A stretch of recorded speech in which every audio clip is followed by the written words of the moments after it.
Right now in Cape Town, South Africa, global mining capital is gathering for Mining Indaba 2026. And President Hakainde Hichilema is carrying Zambia's message onto one of the world's most influential investment platforms.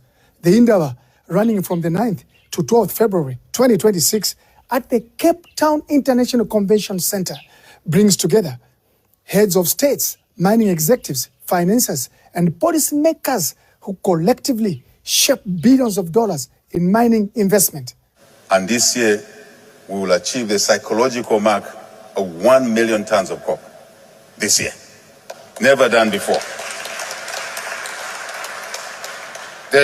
Channel the revenue into national development. Mining Indaba provides the global stage, but the real work is unfolding right here at home. As Zambia engages investors this week, the country is signaling readiness for the next phase of growth, one where legal and structured mining strengthens national security, stabilizes public finances, and turns mineral discoveries into shared prosperity. This is not simply about digging minerals from the ground. It is about building an economy that stands firmly on its own resources while safeguarding the peace that has long defined the nation.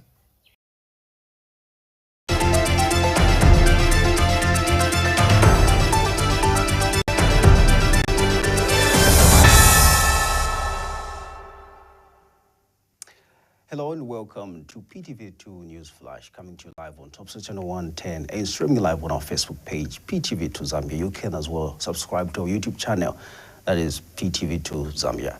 And now let's take a look at your top stories this noon. A 68-year-old woman of MAKULULU Township in KABWE district of Central Province has died after she was allegedly struck by lightning. Chief CHIKANTA of the TONDA people of KALOMO district in Southern Province laments lack of mobile network in his chiefdom. LUSAKA Province Mr. SHEAL MULYATA has urged teachers to embrace productive units for school self-reliance. And now the news in detail. My name is Luando Billy Chaleka. A 68-year-old woman of MAKULULU Township in KABWE district of Central Province has died after she was allegedly struck by lightning. The deceased, identified as Christina Soko, was reportedly found lying dead along a road on 9th February 2026 while returning from her crop field. The incident has since been reported to the police and the body has been deposited at KABWE Central Hospital mortuary. As investigations continue, Joseph Siambihi has more.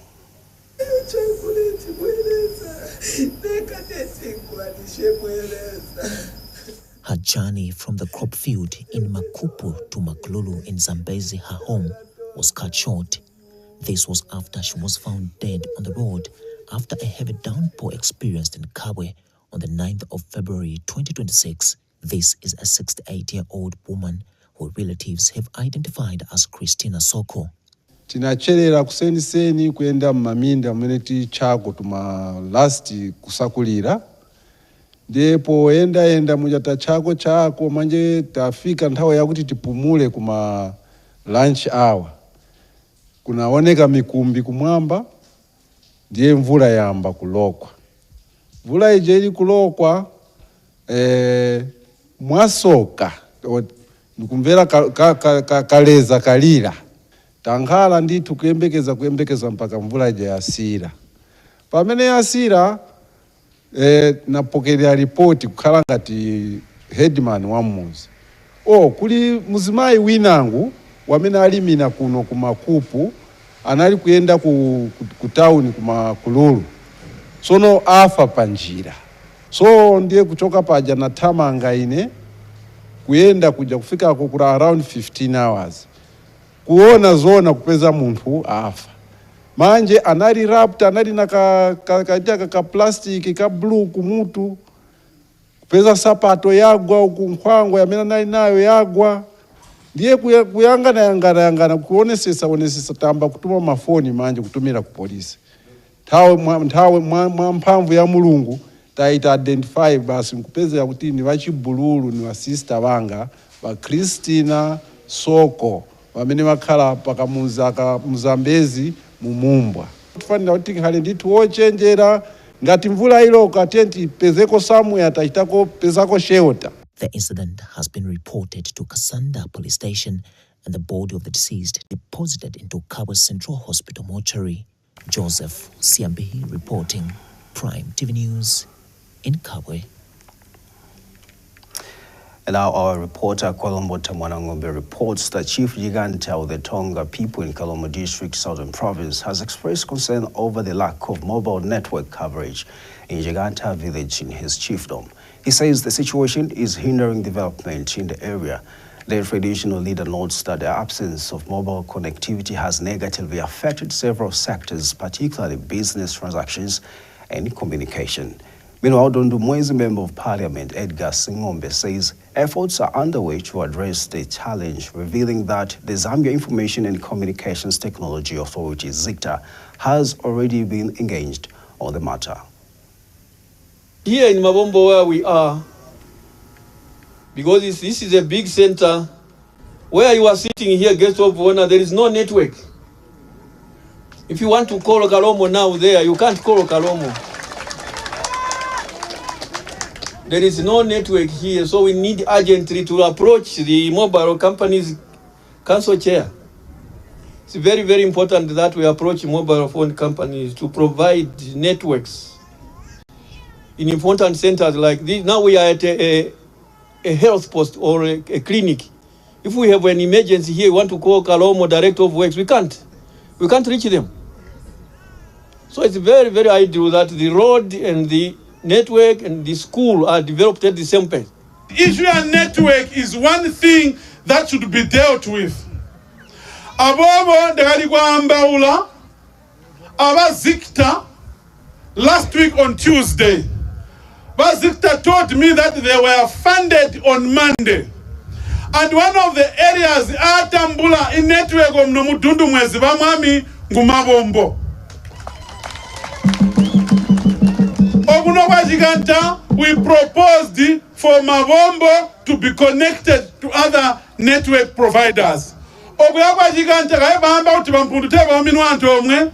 Oguyagwa ajitema, we proposed Mujindu. Ono mundi mwegabo tunoba nago tata. So I am going to put my proposals.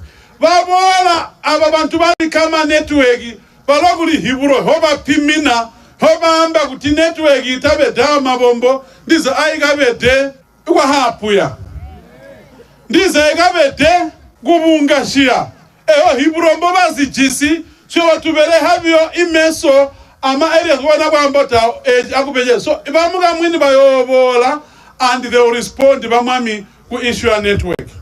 Issue a road, I want to make a demand. Council chairman as a guest of honor, I demand through bamami. Igwamba kuti road mani nine kubambwa kuzompo yakakolera kuhosika wanu amabombo. Now, LUSAKA Province Minister SHEAL MULYATA has called on teachers to take productive units seriously as a means of promoting economic development and self-efficiency in schools. Ms. MULYATA says productive units should be viewed as a valuable skills-building initiative rather than a form of punishment, noting that agriculture is a lucrative industry with long-term benefits for both teachers and learners.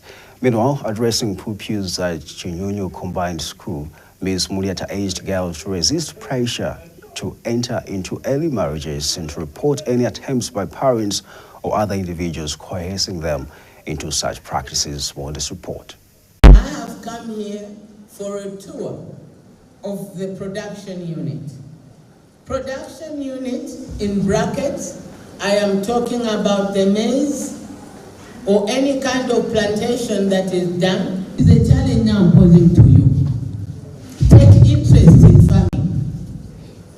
It can be a livelihood. Even when you are accountant, doctor, maybe engineer, but back there, you are able to produce your own food. It's a time to learn. All must be involved. At the end of the day, I see your family, some of you, you've got fields where your parents plant and harvest. Even behind your house there can be a garden where you can just plant maybe tomatoes, onions, just cabbages, you are learning. But at this place, you are able to learn more through the production unit. Our institution is in dire need of farming equipment such as garden forks, hoes, slashers, and many more. Furthermore, the school lacks a fully serviceable irrigation system. We have inadequate security, mostly because we do not have a fence around the school. We have had instances where the animals from around the community would come into school, destroy the crops by eating them and trampling on them. This problem would best be solved by building a fence around the school, which would not only ensure security for our crops, but our learners as well. My girl children, na mene mwamun, muntu ngatamba kukuvutisa, amba kuvutisa, so muziba, olo muziba, ni wa marume bako, ni wa tate bako, o ni wa neighbor, o ni wa teacher, bambo gwira kumabere. Report, your father and mother should not marry you off. Not akwatirise, ukarimwana muono, ati akwatiriwa. Uwakanira ati daddy mami, inemfuna kwenda ku school. School manje ni free. Onzaka mbakuli banduna. This time bana wakazi. Kamwana kaliso bakulu bamuna afuno gona nako. Tika kupeza. Unge na mujele kulibe na chani na beo.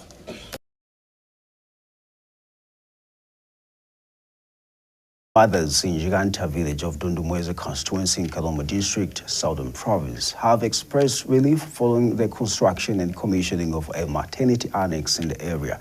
Speaking to PTV2 News, the mothers say the facility Enhanced Constituency Development Fund (CDF) has eased the challenges they previously faced in accessing maternal health services.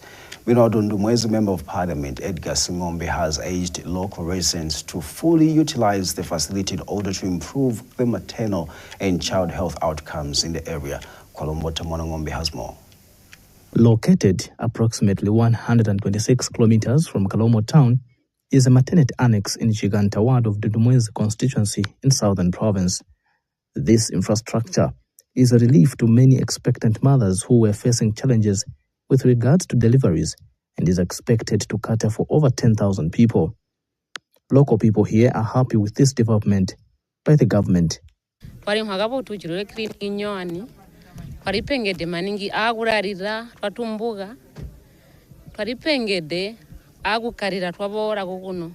Twarumba igujurirwa klinike ikambo twabagabo tutowamaga ntu twaripengede unkani agutumbuga so tunotumbugira aho itwarega gwinkagure twabagabo tujurirwe eja kambo twaripengede twakomana kujurirwe eja cha tunokarira twaimada kambo twaripengede ukarira kunzebwa so twabagabo kumabombo kuno twarapenzi igutumbuga bamaga ntu twariwenda muzizo kwa kumaja bamu bari kuhwa munzira mugabatana sigagoya maga na gutumbuga. Area Member of Parliament Edgar Singombe has however called upon the local authority to work on the road that leads to the health facility and also urged local people to utilize this structure. We depend on this road. Atwambe muga intuwanda kubola kuzotumbuga ikuzogwa hamanga asiga byaga tikatawa wazimina bona mbomu ndiraya. I promise to ensure that ababezuma bakede wawa we answer development no bezuma kuina no yomana nanda kumulumba no mama ingandalanga pepe mbubo. We shall make use of the facility. Kalomo Town Council Chairperson Koi Magaya described as sad challenges expectant mothers were facing before commissioning this infrastructure. Nobana mabombo, sadly, for a long time, expectant mothers and indeed nursing mothers in this area face challenges accessing safe and decent accommodation when serving maternal health services. Dr. Mishek Mukanzo is Director of Health Services under Kalomo Town Council. Earlier, we were housing our mothers in a very, very tiny space. And as a result, most of our mothers opted to deliver from home because the environment was not conducive for a mother to come and wait at the health post. For now, the local people have a safer place where to deliver from, moving away from risks of delivering from homes. Kolombo Ngombe, Prime TV News, in the Dundumwezo area, Kalomo district in Southern Province. The United Arab Emirates, through SGC Investment Limited Liability Company, has expressed interest in establishing a 500-megawatt solar power project to be rolled out across multiple locations in Zambia. Speaking during a courtesy call on Local Government and Rural Development Minister Gift Sialuvalo, SGC Investment's Chief Investment Officer Muhammad Omar Farouki said the company is ready to commence implementation once all required formalities are concluded. Joseph Tamale reports. The 2023-2024 severe drought sharply reduced hydropower output and exposed the country's vulnerability of relying on water-dependent power. With the rising demand, often over 2,400 megawatts, and reduced hydro output of 1,000 megawatts, Zambia has faced significant electricity shortage and load shedding constraining economic activity. The situation has seen government investing more in diversifying the energy mix, with more solar power plants set up and injecting solar energy into the national grid to address the electricity deficit.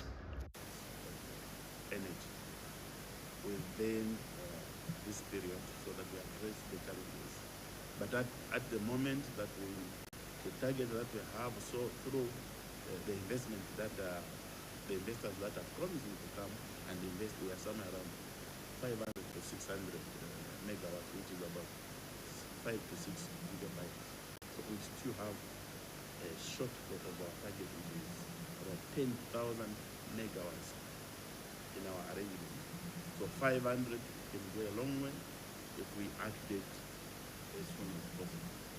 Since you've passed through the ministry, which governs the entire country, you are in the rural part of the country, the peri-urban and also the urban. So working together, piece of land is easy. The Ministry of Energy reduced the solar project approval times from over 6 months to just 48 hours to attract and accelerate private sector participation. Energy, as we've anyways mentioned, data centers, AI and smart city infrastructure, waste to energy is also a very critical part of our strategy, where we already have a lot of strategic partnerships with technology providers globally. So we just have to match with the right opportunity, as you mentioned. So this is a waste opportunity that you already have at a particular site. We have to set up a plant right there that basically converts into the energy. So we can just have a plant right there. So we have those already in terms of technology solutions. In addition, you've also stressed upon, you also have a fund.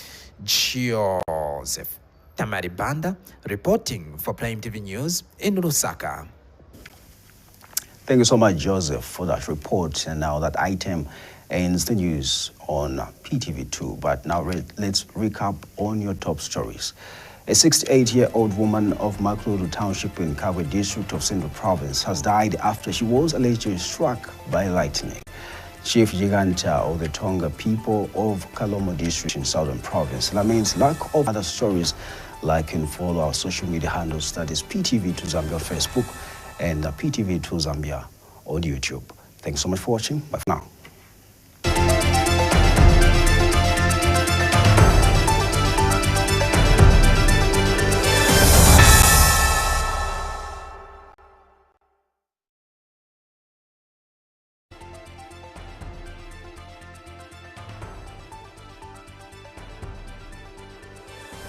Right now in Cape Town, South Africa, global mining capital, from the 9th to 12th February 2026 at the Cape Town International Convention Center brings together heads of states, mining executives, financiers, and policymakers who collectively shape billions of dollars in mining investment. And this year, we will achieve the psychological mark of 1 million tons of copper. This year. Never done before. There you are.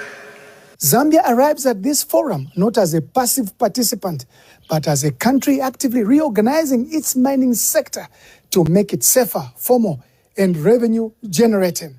Back home, government is accelerating geological surveys that are revealing new mineral potential across several provinces. Copper remains the backbone of the economy, with production approaching 900,000 tons in 2025 and targeting over 1 million tons. The mining sector contributes roughly 10% of the GDP, generates more than 70% of export earnings, remains one of the largest sources of foreign exchange entering the country.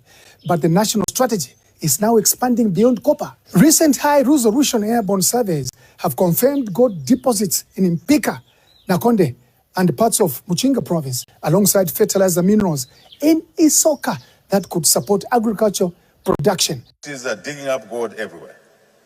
So now, small artisanal mining is becoming a challenge as opposed to an opportunity, big opportunity. So we set 4 rules. I heard some of you talk about these rules. 4 rules, a booklet of 4 rules. 1, there must be legal mining only. We don't want illegal mining. Simple, straight. 2, we must mine safely. At the beginning, we observed a minute of silence, Mr. Chairman. Over what? Loss of lives. Minister Mantashe talked about the improvements in the sector here, loss of lives. We're losing lives. Young guys are going and creating rat holes down there, and they die. We cannot accept that. Part of the safety we're talking about is polluting the environment. Rivers, cleaning gold with mercury. It cannot be right. That should not be allowed. 3, we want to see formal and structured trading, but also the resources coming into the economy. Rather than one country reporting gold imports from Zambia of $1 billion, but Zambia is only reporting $60 million. One doesn't have to be a rocket scientist to know what's going on there. These discoveries represent opportunity, but government is clear that minerals must not become a source of disorder. Formalizing mining has therefore become both an economic and national security priority. When mining operates outside the law, the consequences are immediate. Lives are lost through unsafe digging. Environmental damage follows. Armed groups and illegal entrants threaten stability.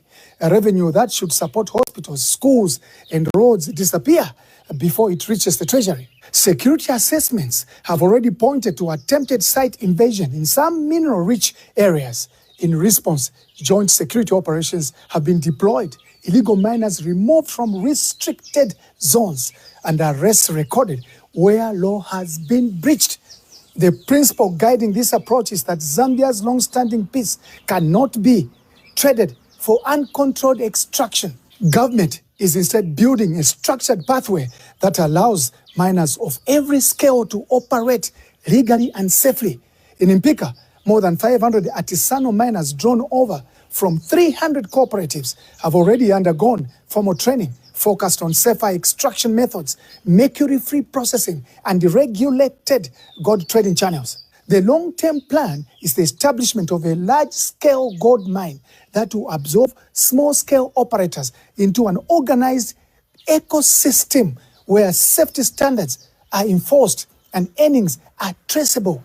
This matters socially as much as it does economically. The current informal environment has often been too dangerous for broad community participation, particularly for women. Structured operations open the sector to safer and more inclusive employment. A similar model is being prepared for Nakonde, while the proposed fertilizer mineral project in Isoka signals government's intention to link mining directly to agricultural productivity and food security. So we want to see more women. And we're giving licenses to women. But licenses alone without the support mechanisms are not enough. And that's why what we want to learn from other countries. What have other countries done in that space? Happy to learn. Behind these actions is a larger fiscal reality. The era of heavy donor dependence is fading.